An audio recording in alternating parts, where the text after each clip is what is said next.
Halo, saya Yohanes Krisna Aji Purnomo. Saya akan mempresentasikan pengaruh sosial media marketing.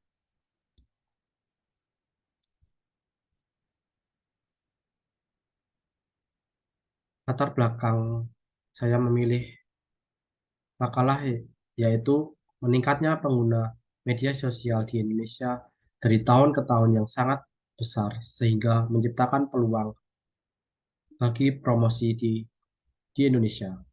Kemudian penggunaan media sosial untuk marketing karena pengguna didominasi oleh kaum muda sehingga melek akan teknologi. Permasalahan yang saya ambil yaitu seberapa besar pengaruh sosial media marketing, kemudian tujuannya mendeskripsikan pengaruh sosial media marketing.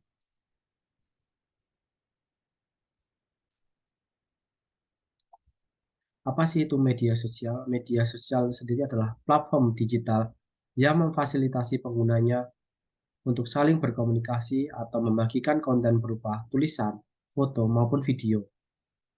Dalam sejarah, di era 70-an, yaitu ditemukan sistem papan buletin. Pada tahun 1997 sampai 1999, muncullah sosial media pertama, yaitu sigdegree.com dan classmate.com. Di tahun 2023, muncullah berbagai platform media sosial seperti Twitter, Facebook, Pet, Instagram, dan lain sebagainya. Peran media sosial sendiri sangatlah kompleks. Pada dasarnya yaitu sebagai sarana sosialisasi satu sama lain dan dilakukan secara daring yang memungkinkan manusia untuk saling berinteraksi tanpa dibatasi ruang dan waktu.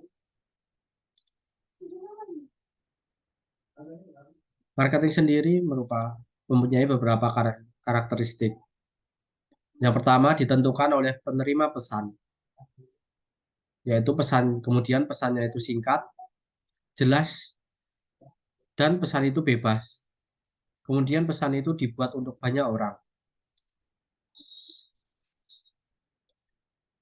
Market Marketing sendiri dibagi menjadi beberapa jenis. Yang pertama berdasarkan target pasar, yaitu terdiri dari business to business, business to consumer, consumer to consumer, business to government, atau yang business to business itu antara bisnis, pebisnis, dan pembisnis.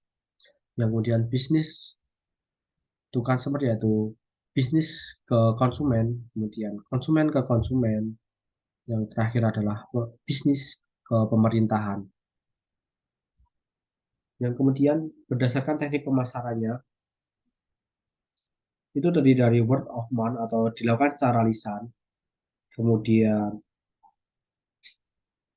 yang kedua yaitu guerrilla marketing.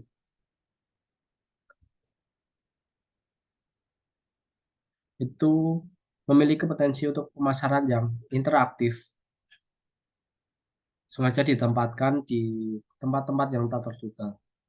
Yang kemudian berikutnya affiliate marketing, yaitu menggunakan seorang afiliator untuk menarik calon konsumen atau pembeli. Nantinya afiliator tersebut akan mendapatkan komisi sebagai hasil kerja telah menarik konsumen atau calon pembeli. Kemudian database marketing, di mana penjual akan menggunakan database calon konsumernya secara pribadi untuk mengiklankan produk-produk mereka secara lebih privasi. Kemudian berdasarkan alat yang digunakan, yaitu telemarketing, yaitu menggunakan telepon sebagai media marketingnya, kemudian digital marketing, atau menggunakan platform media digital seperti televisi, kemudian media sosial, dan lain sebagainya. Yang terakhir yaitu direct mail marketing. Direct marketing sendiri merupakan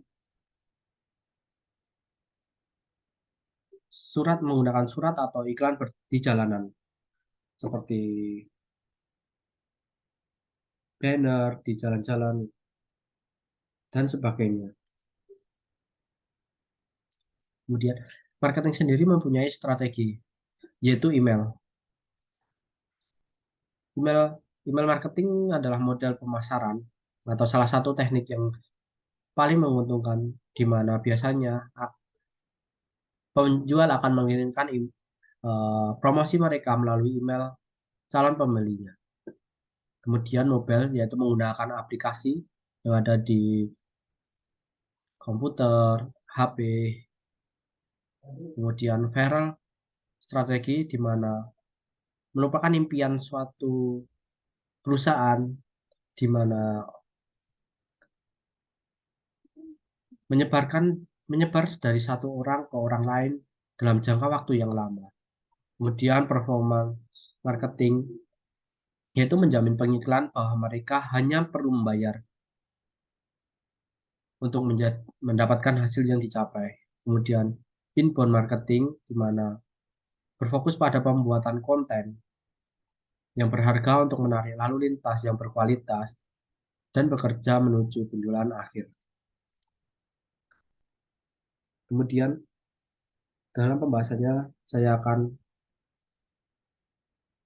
menjelaskan tentang 3 platform media sosial yang terbesar di Indonesia, yaitu WhatsApp, Instagram, dan Facebook.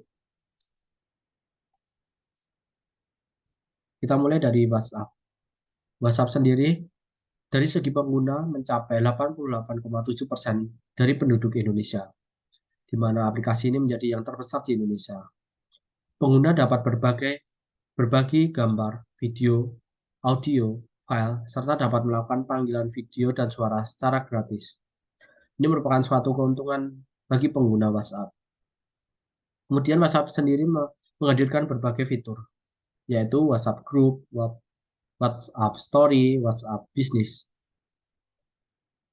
Contoh kisah sukses dari WhatsApp sendiri yaitu Bapak Adi Wahyu Prasetyo, di mana beliau dulunya merupakan mahasiswa agribisnis dari Kota Palu. Beliau menjalankan bisnis keluarganya atau meneruskan bisnis keluarganya, yaitu bisnis bawang goreng Hajah Mbok Sri. Beliau menggunakan fitur WhatsApp Business, di mana calon pembeli jika akan memesan akan langsung dijawab oleh bot atau secara otomatis dijawab oleh fitur yang ada di WhatsApp Business, sehingga memudahkan calon pembeli mendapatkan respon.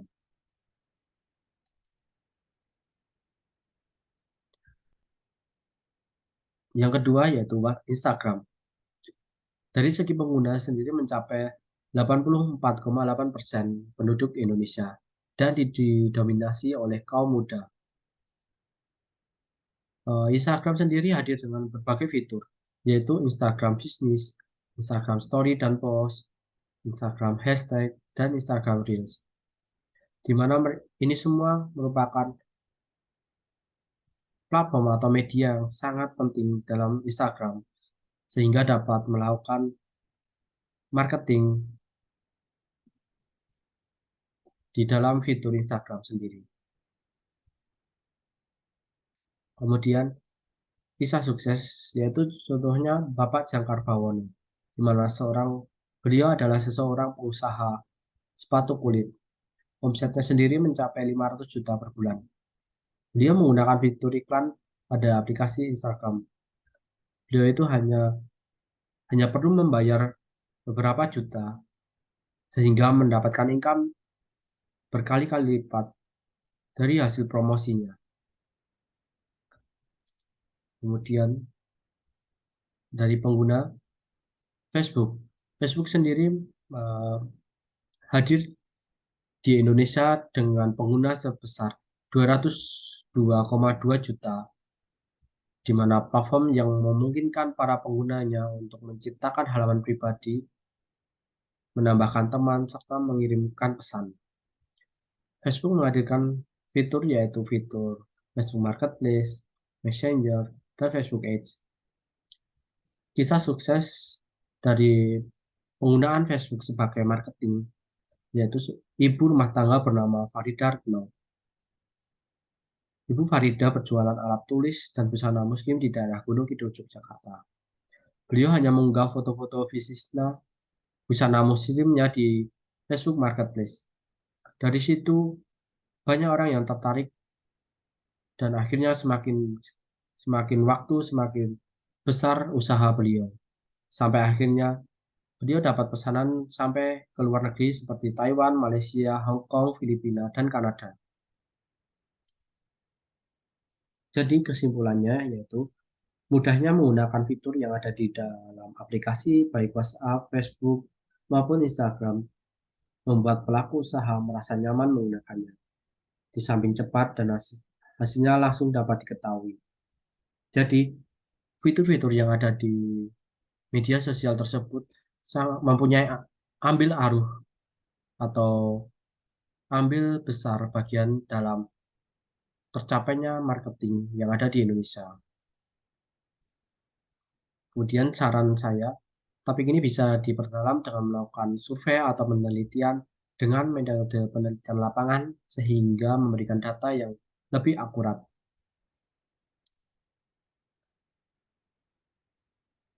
Makalah ini saya susun dengan referensi berbagai jurnal, WhatsApp,